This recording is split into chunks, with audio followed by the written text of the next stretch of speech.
guys, what is up? My name is Megan and welcome back to my channel, or welcome if you're new, and welcome to a massive book haul for all the books I bought in April and May of this year. Disclaimer, there's a lot of middle grade here. I have like 3 books that are middle grade, which I'll start with, and then we'll end the haul with all the middle grade books I've acquired recently. This video doesn't need more introduction than that. Let's just hop on in. The first book on my stack is House of Frank by Kay Sinclair. This is a book I purchased because of its discussions on grief. It follows a grieving witch who finds an unlikely cast of characters in this arboretum. I personally love books that deal with grief. It is a topic that is very important to me and something that I really love reading about in different forms, whether that be a contemporary book, a fantasy, and this is one I've seen highly praised on the internet. It has been making its rounds, and I feel like the more people talk about it, the more it gains popularity. It was super cheap when I purchased it, more than half off, so I did get myself this one. Then we have a book that I've actually already read and just recently came out, and that is Spotlight by Rebecca Janchak. This was the 4th and final book in the Hollins Brothers series, and this is between a baseball player and a single mom. There is a tiny age gap where the single mom is actually older than the baseball player, and I devoured this. I'll talk about it more in my wrap up, but Rebecca is really solidifying herself as my favorite romance author, and I just love this cover as well. So yeah, I'm glad there's one out of the stack that I've read already. And the last non-middle grade book I have is Great Big Beautiful Life by Emily Henry. This is the Waterstones exclusive edition with the stenciled, well, not stenciled, but sprayed edges. I obviously had to get the new Emily Henry, though I've not read it, and most of the reviews for it don't make me so excited to pick it up, but either way, it is in my collection now, and I will eventually get to it. I cannot tell you more about this book other than I think it follows 2 different authors, and I know there is a past timeline and a present timeline, so we'll see how that goes, because I'm not always a fan of those. Now let's get into the middle grade books. The first one on my stack is Mia and the Traitor of Nubis by Janelle McCurdy. This is the second book in the Mia and the Lightcasters series. I read the first book back in March and absolutely adored it. I do tandem read these with the audiobooks. This is a middle grade fantasy following a young girl named Mia. It is a trilogy, I believe, and essentially in this world, at the beginning we learn that there are people who are kind of like casters, and they bond with umbras, which are what you can see on here.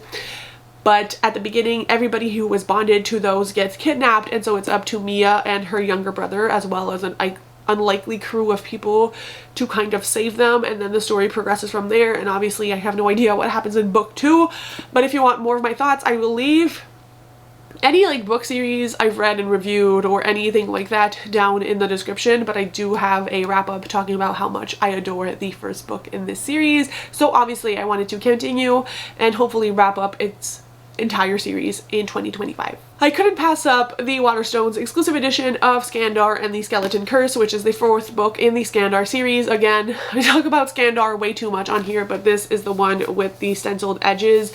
I have books 1, 2, and 3 that are displayed right here on my shelf, so I obviously needed book 4. It just came out in paperback, so I'm excited to add this to my collection. A middle grade book I'm super excited to be reading is Dreamslinger by Gracie Kim.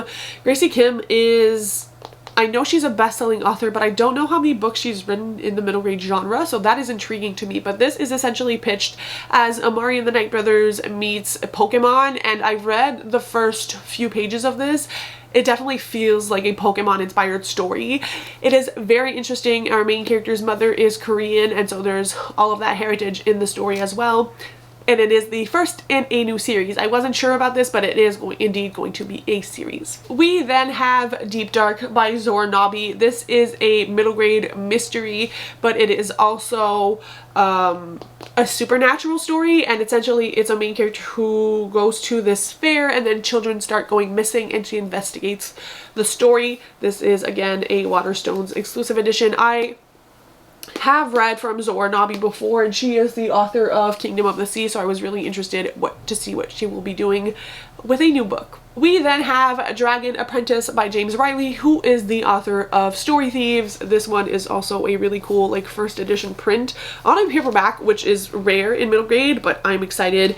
Honestly, I got this, one, because James Riley, and two, because I love anything to do with dragons. This is a shorter book as well. It feels like it might be for a little bit of a younger middle grade audience, but I will let you guys know the vibe of it once I have read it. But yeah, honestly, I'm here for the dragons. We also have Alice Eclair, Spy Extraordinaire, A Recipe for Trouble. This I mentioned in my Jellycat hunting vlog. It is a 1930s middle grade mystery that kind of gives off the same vibes as the Adventures on Train series, and I love the Adventures on Train series, and I think this is going to be really interesting because I haven't heard anybody talk about it, but I feel like it could definitely fill the craving for some more middle grade mysteries that aren't the Adventures on Trains. But I do think this also has to do with a train, so we'll see how it goes. Again, I love the little cat on the cover as well. Excited for this one. I couldn't help myself and I had to get this paperback edition that is the Barnes & Noble's exclusive for the Chronicles of Weatherwhy, The Age of Enchantment by Anna James. This is a book I own from the Waterstones copy that I've loved, reviewed. It's in my top 6 middle grade books of all time. Anna James is the author of the Pages & Co series, if you didn't know, and Waterstones, nope, Barnes & Noble's came out with this floppy, beautiful blue edition, and because it's in my top 6 books of like all time, I had to get it, so don't come for me.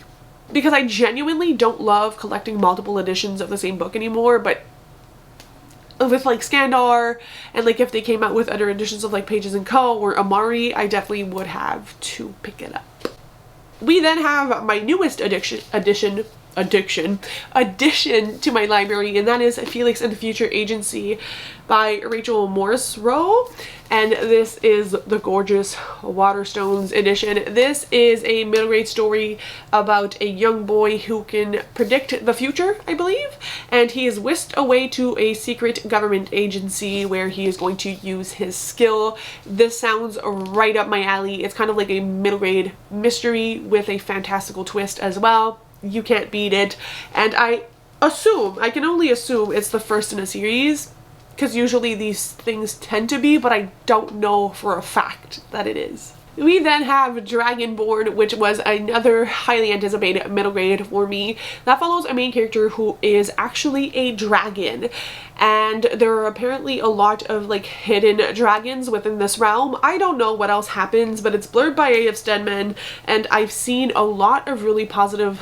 buzz going around for this book before it released, like people who got art copies, so I obviously had to get it. We also have Memory Thieves, which is the second book in the Conjure series by Danielle Clayton. I also read The Marvelers, which is the first book in the series, in March at the same time as I read Mia and the Lightcasters, and I absolutely adore this. This is a like magic school up in the clouds, and there are marvelers and conjurers, and it's a lot about obviously magic, but the implications of racism and being different, and there's a lot of deeper topics within this magical story, and I liked the kind of double meaning that this story has, and I'm extremely excited to see where book 2 goes, because I do think we left off in a really interesting place in book 1. So again, if you want to hear more of my non-spoiler thoughts on that one, I would invite you to go see my wrap-up, but extremely excited. And most of the next books, like including this, I did get placing a book outlet order, so I did not pay full price for most of these, which is great. The most exciting book in this book haul obviously is Silverborn, The Mystery of Morgan Crow by Jessica Townsend. This is book 4 in the Nevermore series that we've been waiting on for like the past 4 years. It's finally in our hands. It is book 4. I am almost done with my reread of Hollowpox, so I will be jumping into this and hopefully vlogging my non-spoiler. I don't know if I want to do non-spoiler or spoiler-filled thoughts for this one. Let me know in the comments down below, because it would be hard not to spoil anything reading book 4, and I want to be able to capture my genuine reactions because we've been waiting for so long. This is the beautiful Waterstones edition, which the undercovers for these have me in a chokehold. This is genuinely so incredibly beautiful. We have some edges here, and it is also hand signed. If I can, voila, and it says, "Look closer, Jessica," which I can't wait to see what that means within the context of this book. And the purple color is absolutely outstanding. I can't wait to see the remainder of the series because I'm crossing my fingers they will come out at a more rapid rate now. I would like to read them before I die. We then have The Daggers of Ire by J.C.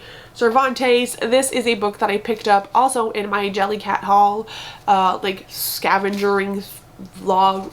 That was hard to say. This I picked up more on a whim. I haven't heard anybody talk about this, but this is about a Bruja main character. It was blurbed by Mick Riordan and a lot of other fantastic authors like B.B. Alston, and I just wanted a kind of witchy-ish story, so I gravitated towards this because honestly also the cover, absolutely fantastic. And again, this is one I would like to review for you guys since I haven't had much buzz around it to see if it is worth giving a shot or not. So yeah, I love picking up books recently that I haven't heard anybody talk about, which is increasingly hard when you do social media, but sometimes you find these kinds of books and you hope and pray that they are gems. We're down to the last stack. We then have The Troubled Girls of Dragomir Academy. This is another book outlet find. I waited and placed a book outlet order once I had like a solid amount of books that I've been wanting to try for a while. This is obviously a Academy inspired middle grade fantasy. I think this is a standalone, which is really interesting. I think it's refreshing to have standalones once in a while, and this was often recommended to me by Storygraph and all of the other algorithms of books that are like, based on what you were reading, you would probably like this, and I was intrigued enough that I did decide to pick it up. We also have Lay and the Fire Goddess. This is a book that I found through BookTube. A recommendation video was for middle grade because during middle grade March these kinds of videos tend to pop off, and I take full advantage of that to find books that I haven't really heard of before. This is another middle grade fantasy, and I just think that the vibes of this sound incredibly interesting. It has to do with like a part Hawaiian main character who is dealing with a curse, or I don't really know, but the way this was pitched in the YouTube video was really well done because it's obviously now in my hands, so we'll see. I hope the recommendation hits just the right place. We then have Rise of the Dragons by Angie Sage. This is an author I know nothing about and a series that I wasn't familiar with, and I'll be very transparent. The reason I am reading this is because this series is written by multiple authors, and the second author, like the second book, is written by Jessica Corey, who is the author of the Mistwick School of Musicraft, and this has to do with dragons, and if you pair Jessica Corey and dragons, I think you're gonna find something absolutely incredible.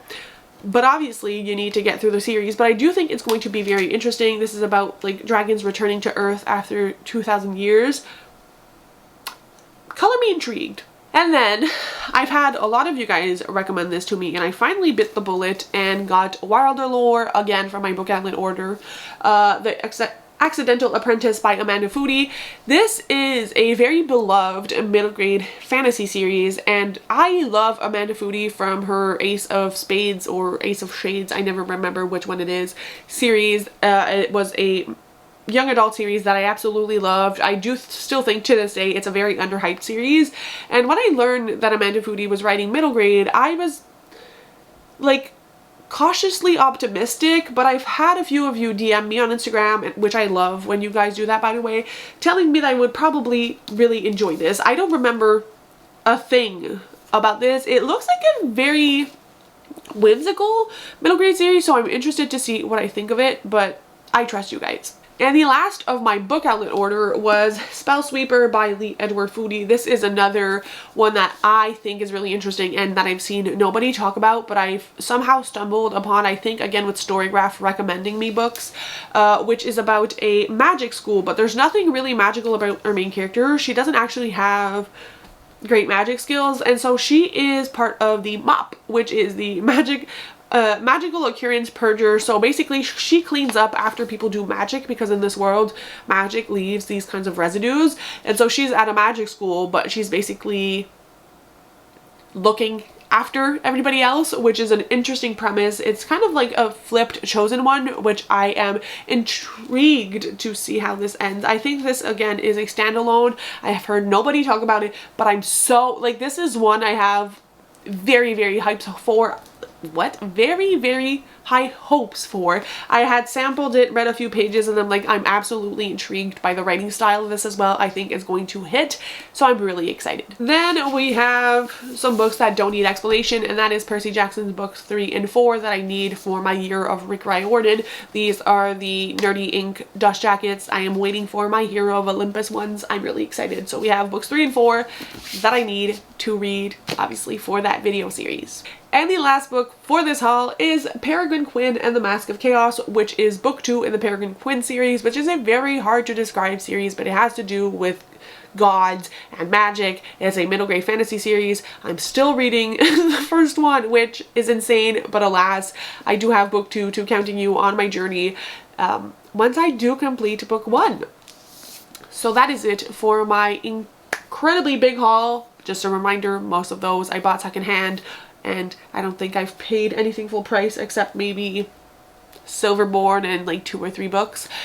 So yeah, let me know what I should read and prioritize from this haul. I think there are a lot of gems and lots of 5-star predictions for me in that big stack of books. And yeah, that's pretty much it. Thank you guys so much for watching, and I'll see you very soon with another video. Bye guys, happy reading.